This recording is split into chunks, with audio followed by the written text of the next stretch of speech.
Kalian percaya gak ada satu hari sepanjang hari semua staffnya dari satpam sampai kasirnya semua pakai bahasa Jawa kepada saya. Halo teman-teman, selamat kembali ke episod ketiga dari siri ciri-ciri yang saya pelajari dari orang Indonesia. Nah, buat teman-teman yang kali pertama mampir ke sini, kalian bisa nonton episod 1, episod 2 di link deskripsi di bawah. Oke, kita langsung mulai aja ya. Nah, salah satu ciri yang saya observasi di orang Indonesia yaitu toleransi. Oke, disclaimer, sebelum saya mulai, saya bilang Indonesia toleransi itu bukan berarti Malaysia tidak toleransi ya, yaitu seperti pacar kamu ganteng, tidak. Maksudnya dia tidak kaya, dia tidak kontradiktif ya. Nah, sebelum kita mulai, itu definisi toleransi itu apa? Yaitu sikap menerima atau menghormati pikiran, pendapat dan kepercayaan orang lain.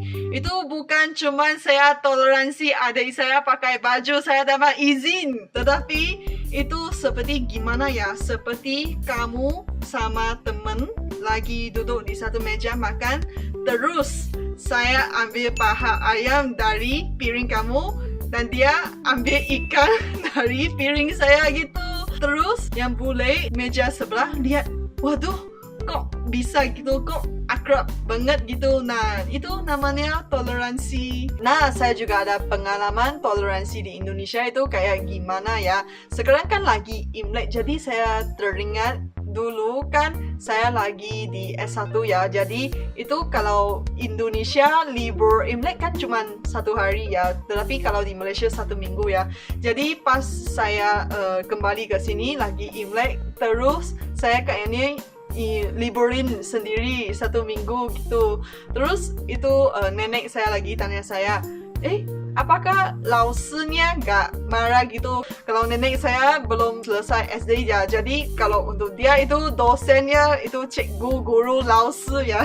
Saya kabarin ke dia, saya bilang, oh Indonesia cuma libur 1 hari, tapi saya sendiri libur 1 minggu gitu. Jadi saya bilang, ya gak apa-apa, ya udah gak apa-apa gitu. Nah, di sini masalahnya pas saya kembali ke Jogja, saya lagi diminta oleh dokter, oleh dosen untuk menghadap beliau. Jadi saya lagi bingung gimana sih, tapi ada kabarin ya, saya tahu itu apa yang akan berlaku. Terus ya sesuai ekspektasi saya, dosen saya marah saya, kok kamu gak hadir untuk meeting ini, gak hadir untuk praktikum ini.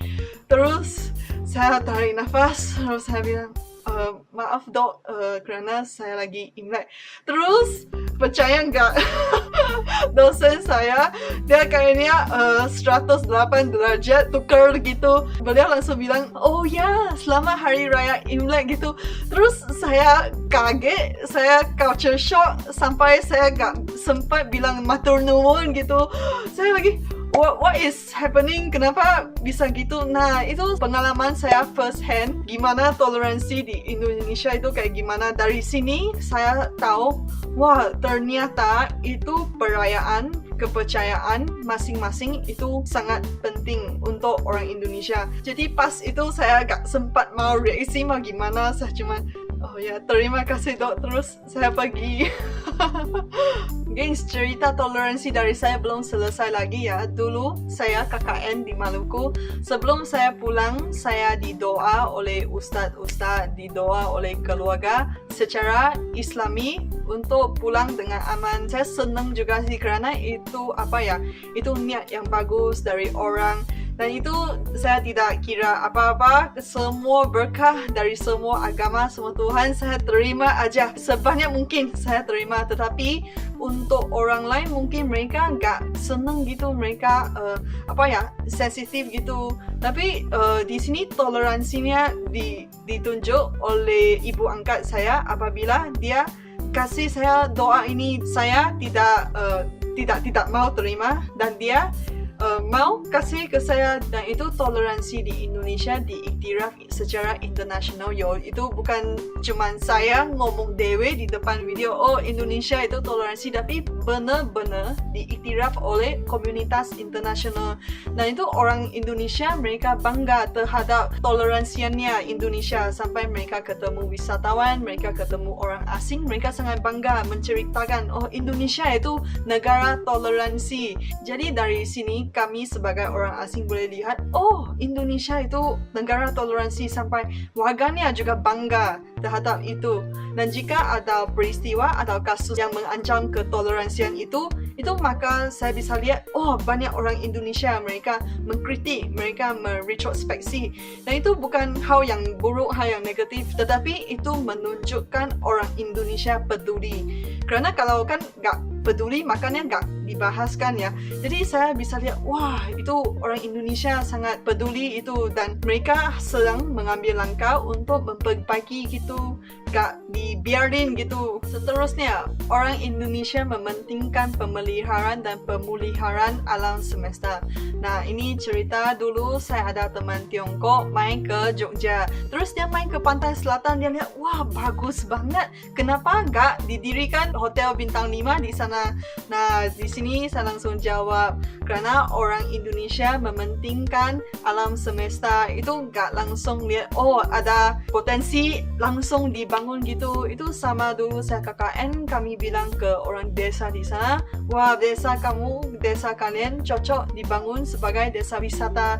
Dan mereka nggak mau gitu, mereka pengennya dijaga keasliannya gitu. Contoh yang sangat bagus itu Bali, kan Bali nggak boleh didirikan bangunan yang terlalu tinggi ya, nggak boleh 3 tingkat ke atas itu kan. Jadi dulu saya lagi tanya ke orang Bali, mereka bilang, oh Tuhannya lagi duduk di area gunung, terus dibangun banyak bangunan kan, lagi memblokir pemandangan Tuhan ya. Jadi saya tahu, sekarang saya tahu. Dan selain itu, saya juga mendapati orang Indonesia pengen anak mudanya, pengen anaknya juga ikut memelihara pelestariannya alam semesta. Itu dari kecil mereka sudah diajarin gitu. Saya merasa ini selaras, paralel dengan itu pelestarian budaya, kerana saya merasa ada korelasi ya gitu kan. Tuhan itu di sekitar alam semesta kita ya. Jadi kalau kita terus menebang pokok, didirikan bangunan tinggi-tinggi seperti New York City, terus Tuhannya mau nginep di mana? Di St. Regis Hotel. Jadi dari sini saya merasa kalau kamu orang Indonesia ya, kamu otomatis aktivis lingkungan, otomatis environmentalist gitu. Dan itu saya bisa lihat loh, kalau kamu menjaga alam semesta itu kayak gimana. Kalau saya lagi terbang domestik di Indonesia ya, saya bisa lihat pantainya itu airnya biru, malah hijau, itu cantik banget. Tetapi kalau saya terbang balik dari Jogja sampai Kuala Lumpur, saya bisa lihat Singapura, Malaysia, itu airnya warna abu-abu gitu. Dan orang Indonesia juga mementingkan persahabatan. Jadi walaupun posisi saya di Malaysia, saya tetap terima banyak message, terima banyak WhatsApp. Itu orang Indonesia, teman Indonesia menyapa ke saya gitu, biar lagi menjalin persahabatannya, gak lupa, oh ada orang ini gitu. Dan saya juga sering lihat di Instagram itu ada banyak teman Indonesia, teman seangkatan saya, mereka juga suka surprise, juga suka kasih hadiah kepada teman-teman mereka. Itu pas skripsi ya, itu semprot ya, itu saya juga terima banyak hadiah, terima banyak ucapan dari teman-teman saya. Dan lagi satu ya, saya mendapati kalau kamu kenal dengan orang yang baru ya, misalnya saya kenal Pak Slamet, terus ternyata saya kenal Pak Agus juga, dan Pak Agus itu tetangga Pak Slamet. Saya nggak tahu kenapa ya, itu seperti mempunyai mutual friend, mempunyai teman yang sama, itu tiba-tiba jadi lebih akrab gitu. Mula-mula saya belum menyesuaikan diri kepada ciri ini ya di Indonesia kan. Itu kalau di Indonesia namanya basa-basi ya. Jadi saya ada sedikit malu, saya nggak suka pokoknya malu deh kalau mau ketemu orang orang baru, kenalan gitu. Dan pas di KKN saya masih ingat pas Hari Raya Idul Fitri kan kami harus ke rumah ini, rumah itu duduk. Terus saya diekspektasi untuk ngomong banyak gitu. Dan kan saya malu dan saya nggak tahu mau ngomong apa gitu. Terus pas saya sampai di rumah, saya lagi ditegurin oleh ibu angkat saya. Kok kamu tadi diam aja nggak ngomong? Saya ngomong sih tapi mungkin nggak sebanyak apa yang harus saya ngomong gitu ya. Nah, lama-lama saya juga bisa berbahasa basi. Biasanya saya bahas tentang pengalaman saya di sini, bahas tentang cuaca, bahas tentang itu kondisi orang yang saya lagi bicara dengan. Ya, biasanya gitu. Itu trik saya di playbook saya. Ciri seterusnya, orang Indonesia sangat mengakomodasi orang asing ya. Gak cuman ramah tamah aja, tetapi saya merasa orang Indonesia bahasa Inggrisnya go out of their way, sangat berusaha untuk menyesuaikan orang asing. Misalnya dulu saya lagi berbeli-bela di hypermart gitu, terus saya udah bayar, udah mau ambil barang, ternyata ada ketinggalan atau gimana. Terus saya lagi cek ke kasir, dan kasirnya udah lagi serving, udah lagi mau check out. Itu pelanggan Indonesia, satu ibu gitu, dan dia langsung menghadap saya gitu, lagi serve saya, dan itu ibunya juga sabar gitu. Saya merasa sangat malu sih sebenarnya. Itu sepertinya itu orang Indonesia yang semua antrian di sana, mereka juga sangat sabar ya menunggu saya untuk cari barang saya dari kantong saya. Dan di sana saya merasa wah, orang Indonesia itu wah sangat nice, sangat mengakomodasi, sangat membantu orang asing. Bahkan itu yang antrian juga sabar ya, luar biasa. Kepada ibu itu yang antrian di belakang saya, kalau kamu nonton video ini, terima kasih ya Bu. Terima kasih atas kesabarannya. Tidak cuma di hypermart aja, tetapi akomodasi ini juga terdapat pada tingkat fakultas, pada fakultas saya. Nah, ini cuma sempat berlaku kemarin aja ya. Kan sekarang saya belum bisa balik Indonesia. Terus saya minta bantuan dari FKG. Itu penyelesaiannya kayak gimana. Dan mereka lagi bincang-bincang. Dan kemarin walaupun jam udah malam juga sempat kabarin ke saya, dan saya juga merasa sangat malu ya, karena itu udah jam malam, saya malah mengganggu mereka. Bukan saya yang mengganggu mereka, tetapi mereka juga berusaha kasih saya jawaban gitu walaupun di luar office hour. Saya merasa itu luar biasa sekali. Dan dosen pembimbingnya juga menyapa kepada kami, lagi risau apakah kelompok anak Malaysia ini bisa menyesuaikan diri di FKG UKM, menyesuaikan diri, dapat teman Indonesia, menguasai bahasa Indonesia, apakah sesuai, apakah cocok gitu. Saya merasa itu sangat sangat warm, sangat hangat di hati gitu. Oh, dipeduli, dikasih perhatian khas gitu. Sebenarnya udah lama ya, udah bisa sih, tapi saya cuman sampai sekarang tahun ke-6 ke tahun ke-7 masih dijagain terus seperti itu. Saya juga Terakhir, orang Indonesia suka mengajar bahasa Indonesia, bahkan bahasa daerah kepada sesiapa yang pengen belajar. Nah, ini juga penjelasan gimana saya bisa sedikit bahasa Jawa ya. Nah, dulu saya lagi di FKG UGM, terus ada penjaga ruangnya, paknya lagi seneng dia saya belajar bahasa Jawa. Terus beliau kasih saya satu buku medis bahasa Jawa. Wah, itu luar biasa. Itu ciptaan mahasiswa UGM juga ya.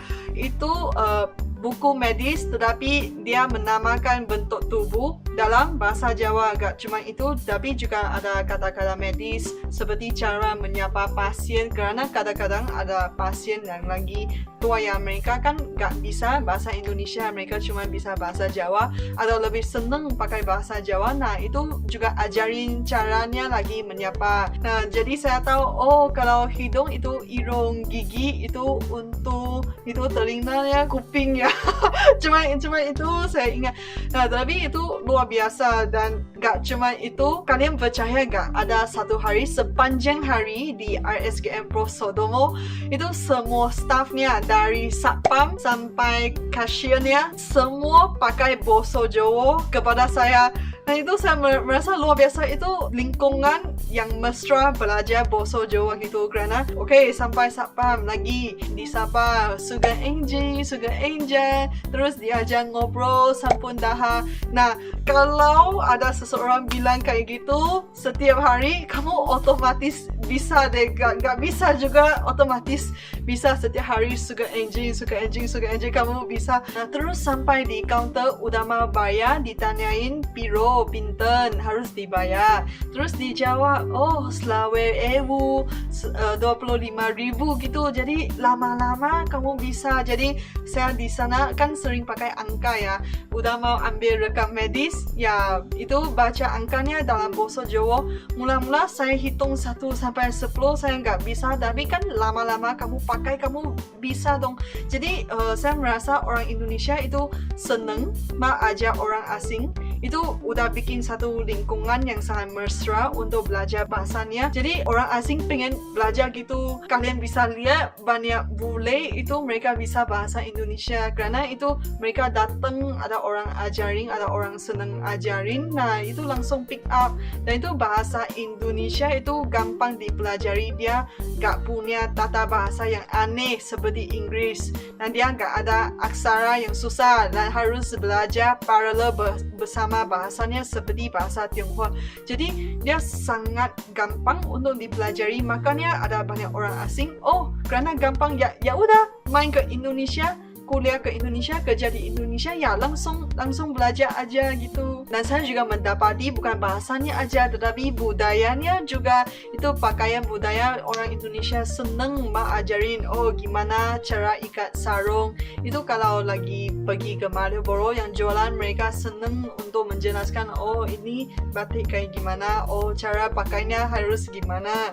Dan kadang-kadang ada warga seneng pinjamin itu baju adat untuk dipakai. Kalau kalian udah nonton sampai sini, ya subscribe ya.